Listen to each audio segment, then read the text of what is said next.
আসসালামু আলাইকুম। তো আজকে এসেছি একটা কাজের সাইডে। তো এই কাজটা আমরা আজকে ডেইলিতে করব।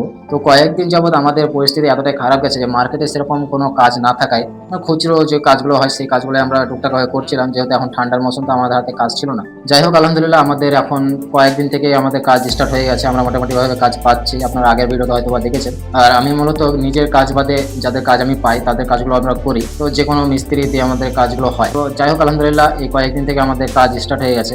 তো রিজিকের মালিক আল্লাহ, সেটা ভেবে লাভ নাই। আপনি যাই করেন আপনার রিজিক যদি থাকে তো অবশ্যই আসবে ইনশাল্লাহ, আর যদি না থাকে আপনি শত চেষ্টা করেও পারবেন। তো যে কাজটা এসছে এই কাজটা হচ্ছে আমাদের ডেলিতে কাজ। তো আমরা এখানে কাজ করবো আজকে 3 জন। তো আজকে আপনার ভিডিওতে যাকে দেখতে পাচ্ছেন এই ছেলেটাই আপনার মূলত যে পার্টি তার সঙ্গে কথা বলে এই কাজটা স্টার্ট করছে।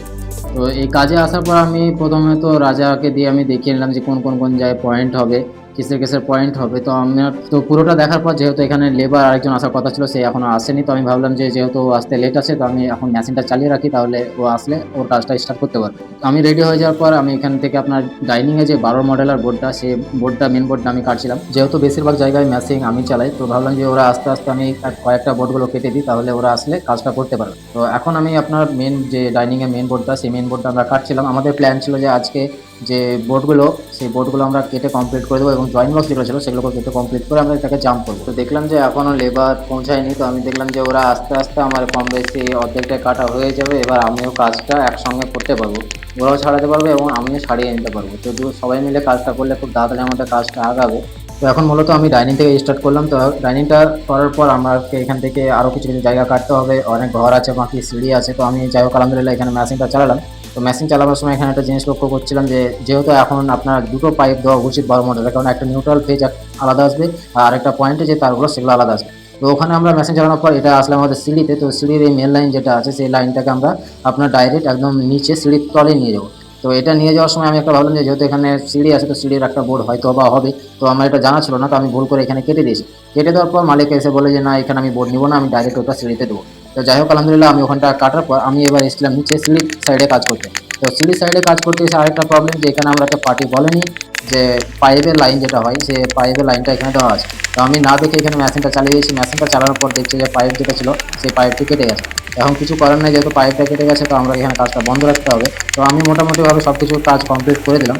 করে দেওয়ার পর আমার কাটা কমপ্লিট। এখন আমার ঘর বা বাথরুম যেগুলো ছিল কাটতে, সেই লাইনগুলো আমি কেটে দিয়েছি। তারপর আমি সিঁড়ির লাইনে এসেছিলাম, কিন্তু এখন যেহেতু জল এখানে বেরোচ্ছে এখানে আমি কাটতে পারবো না, তো এই কাজটা আমি এখানে বন্ধ রাখলাম। তো আমার কাটিংটা কম বেশি কমপ্লিট হয়ে গেছে। এখন ব্যাপারটা হচ্ছে যে এই যে বোর্ডগুলো ছিল সেই বোর্ডগুলোকে এখন ছাড়াতে হবে। তো এখানে রাজা আসার পর হ্যামার দিয়ে আপনার যে 12 মডেলের বোর্ড বা 8 মডেলের বোর্ড সেই বোর্ডগুলোও ছাড়াচ্ছিল। আর আমি এখানে একটু দাঁড়িয়েছিলাম কারণ আমি মেশিন চালিয়ে মাত্র নেমেছি, তারপর এই কাজটা স্টার্ট হয়েছে। তো এখন আমরা এই কাজটা করবো যে এখানে যে বোর্ডগুলো আছে সেগুলোকে ছাড়ার পর আমরা আবার আপনার ওই যে বোর্ডগুলো আছে সেই বোর্ডগুলোকে জাম্প করবো।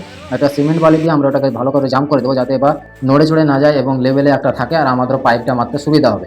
তো আমি সেটাই ভাবছিলাম, তখনই বলো রাজা বলে যেহেতু তো কাজ করেছিস তো একটু আরেকটু কাজ করে দিয়ে আমার জয়েন্ট বক্স যেগুলো আছে সেগুলোতে হ্যামারটা চালিয়ে দেয়। তো আমি ওই হ্যামারগুলো চালানোর পরে এখানে আপনার চার যে জয়েন্ট বক্সগুলো হয় সেই জয়েন্ট বক্সের ইগুলো আমরা কেটে নিচ্ছিলাম।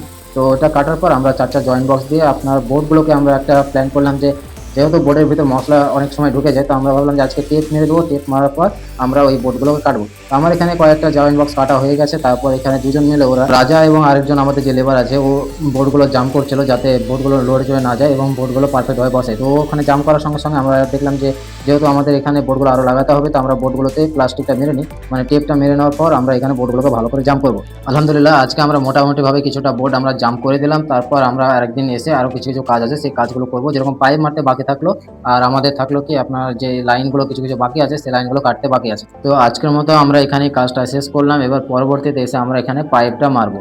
তো দেখা হচ্ছে পরবর্তী ভিডিওতে। আসসালামু আলাইকুম।